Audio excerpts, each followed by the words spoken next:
I'm standing outside right now, and one of the big things that we have to do this year is actually fence in.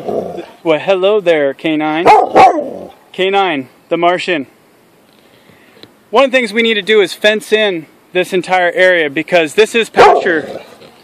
This is all pasture out here. In fact, we just got done planting all this. That's one of the things I need to do. Is this is all cover crop, and I got to come out here and replant the seeds, so I got to do that this year as well. So what we got to do is run fence from up there where the gate is at, run it out here, run it in front of the solar panels, but far enough away so where I can still get the tractor in to clear them in the winter time, and then send that fencing out to the other fence line, which is right over there. You can see the fence post. That's going to be a pretty big project, and I'll probably run it all the way out.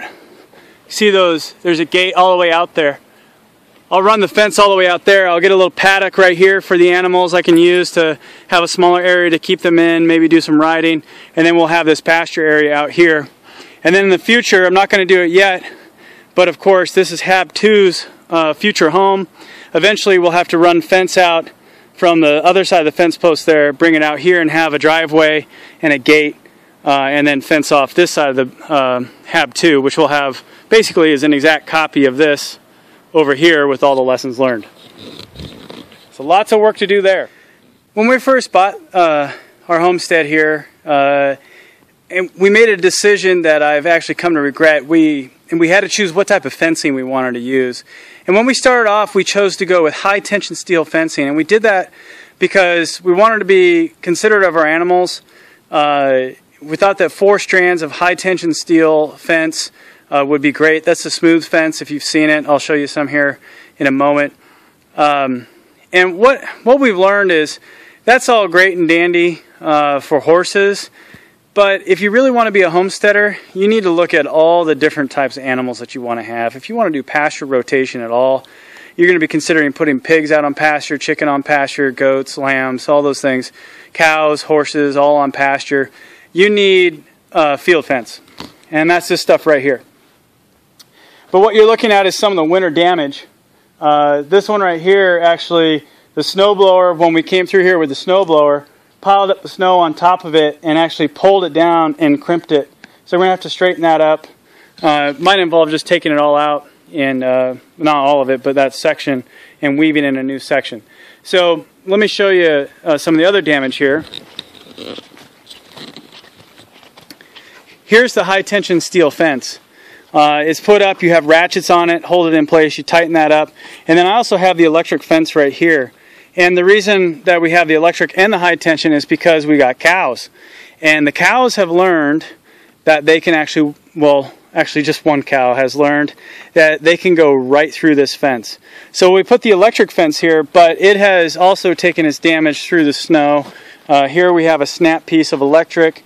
So for those of you considering getting a homestead, I just want to give you a heads up. Be very, very considerate of what type of fence you choose to put in. Our cow, D2, as we call him, D1 is delicious, D2 is with us still, but I'm wishing that I didn't have him because he has learned he can jump over a fence. Let me go show you what that is, and I'll tell you why that's important and really not cool. So here we are, we're standing in an area, and actually the mountain's right there. There you go, comes in focus. Beautiful little spot. God has really blessed us. This is an amazing, amazing location. Here we are, you're looking at the fence. And see how it does this number? It's not supposed to look like a U. It's supposed to look like a straight line. Here's what happened. Wintertime came and the snow piled up. It was almost 4 feet tall. And it would melt, of course, and then it would freeze, and it would get hard. And then it would snow some more, and it would melt, freeze, get hard. Eventually that snow started piling up. And it piled up to the point where D2 learned he can walk up to this fence and literally step over it. So then he acquired the brain cell that says, oh, I can make it over the top of this fence. I don't have any barbed wire right now, so I actually put this string up, hoping that, you know, it'd just be a deterrent and tell him, hey, this is too high, and I'd straighten this out. Nope. The snow started melting, and he's figured out that he can crawl over the top of it. So I think all the old timers would tell me I need to put a string of barbed wire right across the top of all this field fence. That's what I should have done, but I didn't. So you all can take my lessons learned here and not make my same mistakes. But either way, we're going to have to fix all this. So another thing we're going to have to fix is right here, there's some fence posts.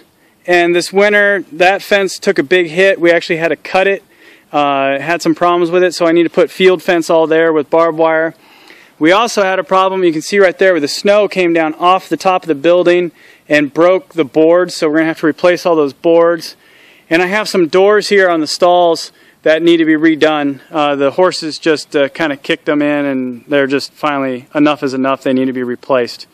So quite a bit of work to clean that all up. It was probably about 3 years ago, almost 4 years ago now, that we decided to put a corral in. And this winter, the snow really did a number on the boards. We actually got locally sourced timber, raw, rough cut, 2x6s, and installed them all in. And this year, the snow coupled with the sun really did a number. And then the animals came in and decided to finish it all up on the corral. So we have lots of boards everywhere that have come down that we're going to have to go and fix. In addition to a gate that the cow, D2, I think D2, instead of being called Duke 2, we're going to name him Duke 2, or Duke 1, 2, 3, 4, 5, etc. through infinity is all the cows' names. I think instead of Duke, though, I should rename this one Destroyer. I'm happy to see him go. I think neighbors are happy to see him go. I'm going to be happy, really happy to see him go. He is actually costing me probably more than he's worth. Lots of lessons learned here, but you know, that's part of what we do here. I think part of homesteading is, you know, it's hard, and you just get out here and you just got to do it. You can read all the books you want, but in the end, you just got to get out and do stuff. And when you do that, you inevitably make mistakes like I have. Maybe everybody doesn't put all their mistakes on YouTube, but hey, what the heck.